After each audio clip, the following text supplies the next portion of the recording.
Ladies and gentlemen, Brenda House.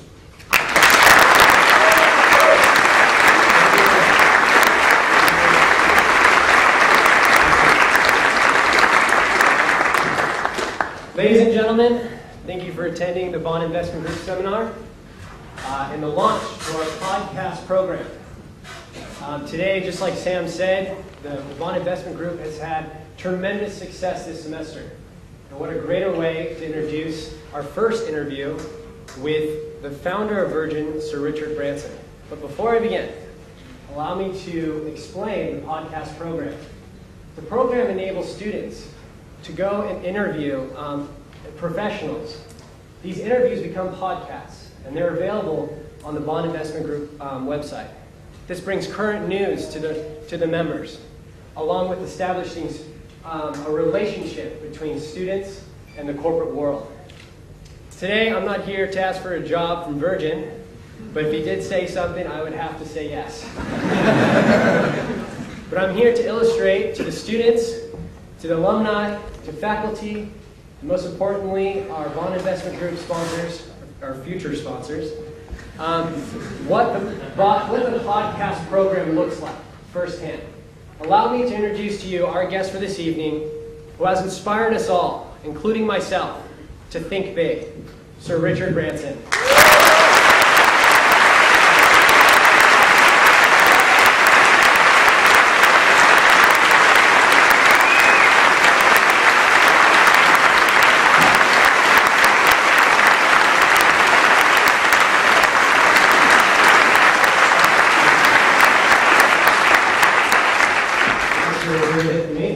I was expecting a couple of people here. I was expecting thanks for turning up on a Sunday. Incredible. Thank you. It's quite easy. What do you do here? I'm actually majoring in entrepreneurship, surprisingly.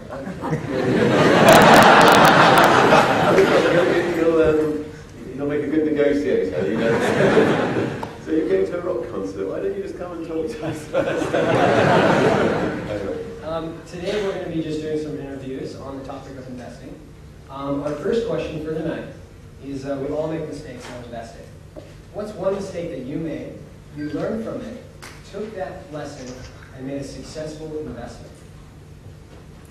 All right. Let me think. One mistake that I made that made a successful investment.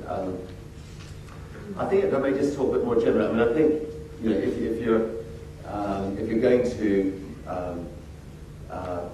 going to become an entrepreneur, and there's a difference between an entrepreneur and a manager, and they both serve very important purposes.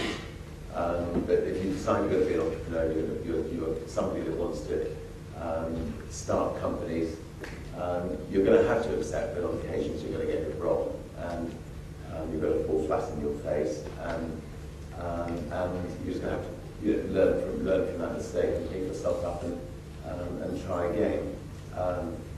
And there have been a number of occasions where where we've tried something, we failed, and we've either moved on, or we maybe learned from it and tried to do it slightly differently. I suspect the most notable of our failures, although it's still actually sold in about 50 different countries, was when we decided to take on Coca-Cola. We thought that we found a drink that tasted as good and researched as good, that we felt with the Virgin brand we had a chance of giving them a run for their money, and maybe even knocking them off their pedestal. We launched in England. We got 60% of the market, and everywhere we were selling it, it really exploded. But what we didn't realise was that there was an English lady working for Coca-Cola in Atlanta at the time, and she went and saw the chairman of Coca-Cola, the president of Coca in Atlanta, and said, this little company, Virgin, maybe you should take it quite seriously, and let me set up some SWAT teams to go in to swat them. And one of the problems that we had was our most successful businesses where we have something which is completely unique, and where our quality is much better than our bigger rivals. Something like a soft drink, you can't really be that much better. You can be about roughly the same. The retailers don't want you to undercut Coke. So we didn't have enough to differentiate us. And so I think we're number one in Bangladesh, but that's Our next question for today is, at Bond University, we focus on environmental sustainability. As you're aware, we're actually building the only 6 Green Star educational building in Australia. Does the investment community focus on sustainability or pure profit focus? Well, first of all, congratulate the university in doing that. It's fantastic. I think that there are those in the investment community who are educated about global warming and educated about the environment and realise that we have a catastrophe on our hands as far as your generation and your children's generation, and are trying to do a lot about it. Having said that, I would say that the majority of business leaders are not actually, or maybe don't fully realise just what a catastrophe the world faces, and that maybe public companies, and they're worried about the next quarter's earnings, because as public companies, there's that enormous pressure on getting the next quarter's earnings. We are attempting to play a lead in the business community in trying to make the business community do more. We are, we have a particularly, one of our principal businesses is transportation, and the airline industry contributes 2 or 3% of carbon output, and therefore it's a dirty business. And so we've pledged 100% of the profits we make from our airline businesses to be invested into research to try to see if we can come up with an alternative fuel that's a clean fuel. And we had an experiment about 6 weeks ago where we flew one of our 747s partly on a sort of coconut oil mix, just to prove that a biofuel could be flown at 35,000 feet without freezing.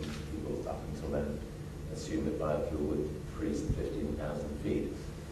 And I'm pleased to say that the 747 is staying here. We didn't actually have any passengers in it.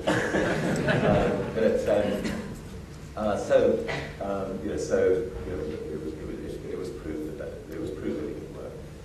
And now the important thing is to see if we can develop sustainable fuel so it doesn't actually eat into the food supply, and that's something that we're working hard on, as are a lot of other companies.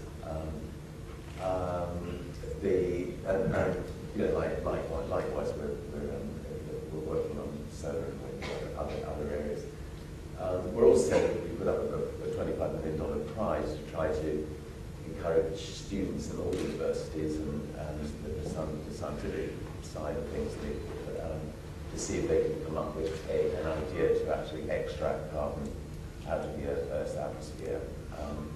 If we could, some people say that we've already gone beyond the tipping point. James Lovelock, who wrote the Gaia theory, actually believes that there's nothing that the mankind can do now to stop the world heating up by 5 to 6 degrees. And therefore, if he was right, the only way that we can avoid absolute disaster is for somebody to come up with a technological solution, which would be to extract carbon out of the Earth's atmosphere. And if somebody could come up with that idea, then we could effectively regulate the Earth's temperature by extracting carbon when it gets too hot, or carrying on having fun and burning carbon when it's and then the final area that we're setting up something called a global environmental war room, because at the moment you've got lots of initiatives. There's no coordination, and if one thinks that global warming is something which is more serious than World War III, which I believe it is, then if World War III was about to happen, nations would rally around together. They would set up a war room, and every single idea would be disseminated and costed. And in this case, the enemy is carbon, and we've got to beat that enemy.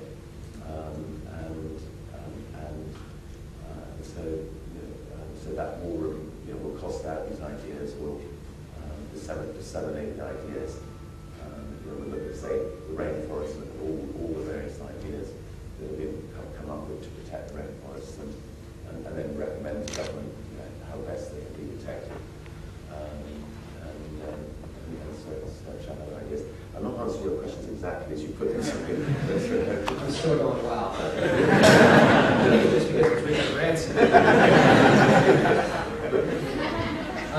Okay, our next question is, the Bond Investment Group teaches students how to manage money and how to take money to change lives positively, change other lives positively. What are some of the ways that you took your money to change people's lives positively?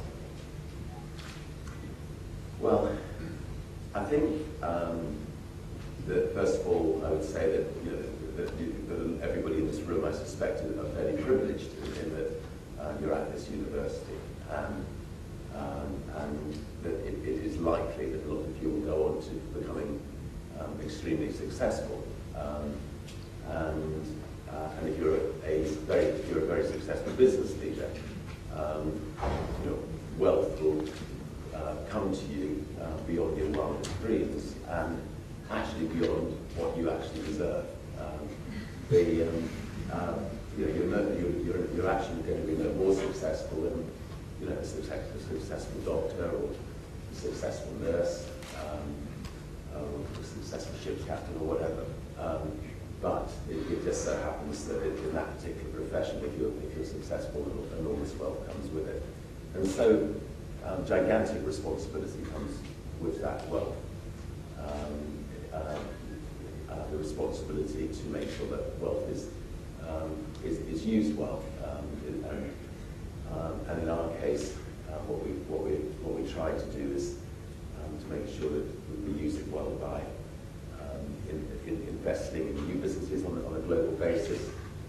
We try to put at least sort of 20% of that wealth to invest in poorer countries like Africa, and creating businesses which will help it as a continent.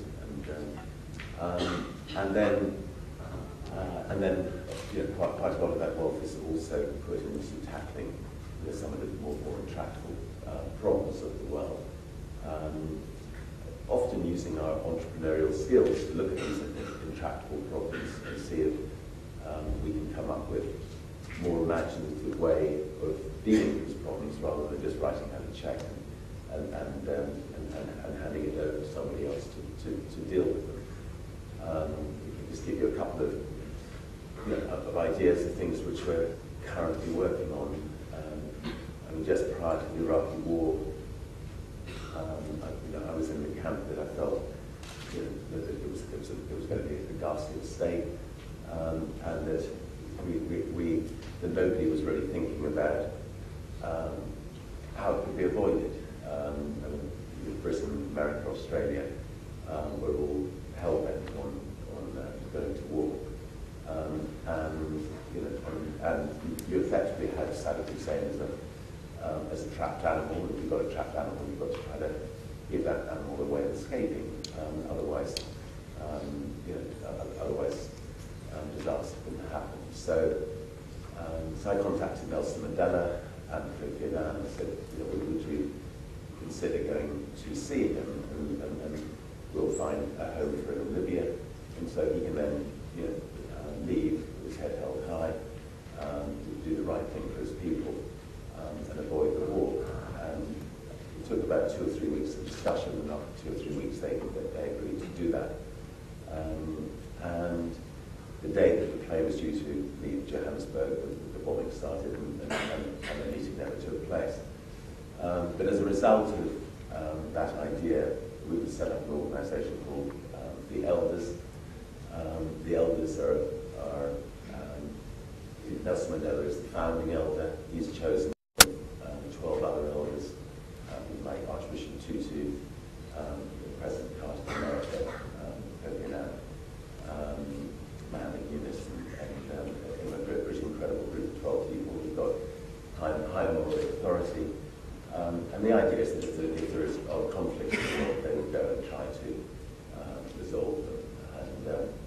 And they've just, Kofi Annan and Rashid Michelle, Nelson Mandela's wife, have just spent 6 weeks in Kenya and successfully stopped what the country falling apart, where you had the leader of the opposition party believing that the ruling party had cheated at the elections.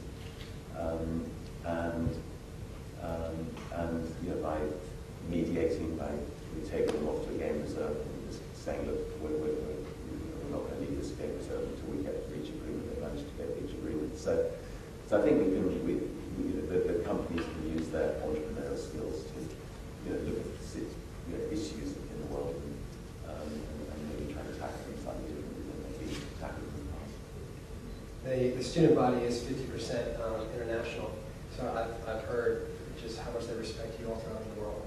And that's phenomenal. Kudos to Richard Branson.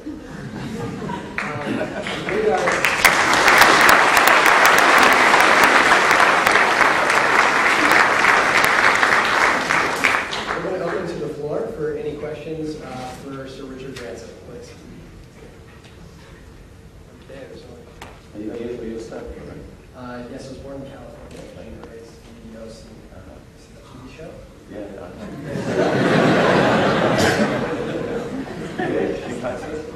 I'm getting into it. Sorry. Anybody else cancer? Awesome. All right, let's Katie, please, to give a question from the floor. Hi. A lot of us here are young and we're just starting to invest. If you can give us 2 or 3 tips just to get our portfolio started, obviously we don't have the same sort of funds as just keeping that in mind.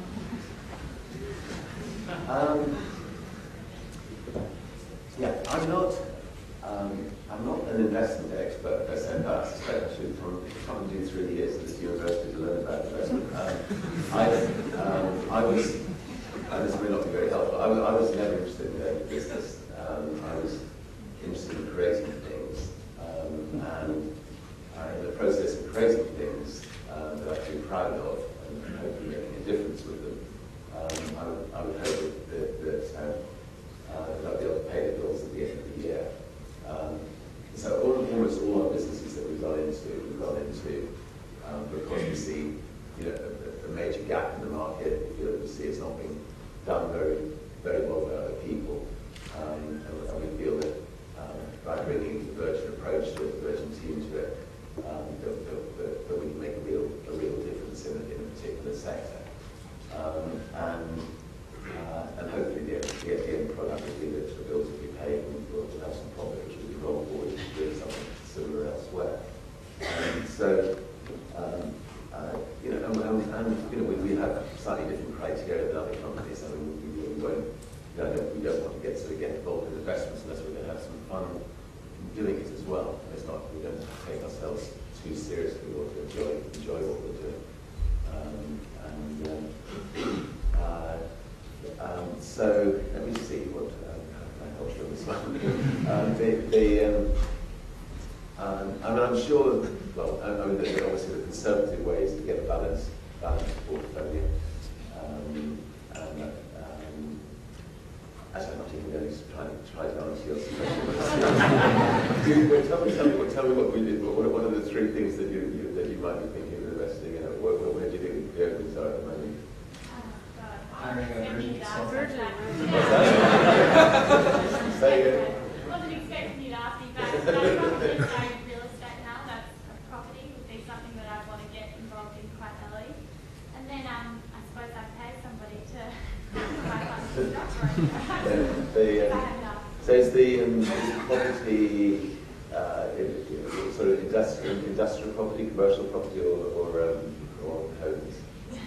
Probably for me now, I'd be looking more at homes and Yeah. No, well, it's and is Australia suffering at the moment from what's happening around the rest of the world with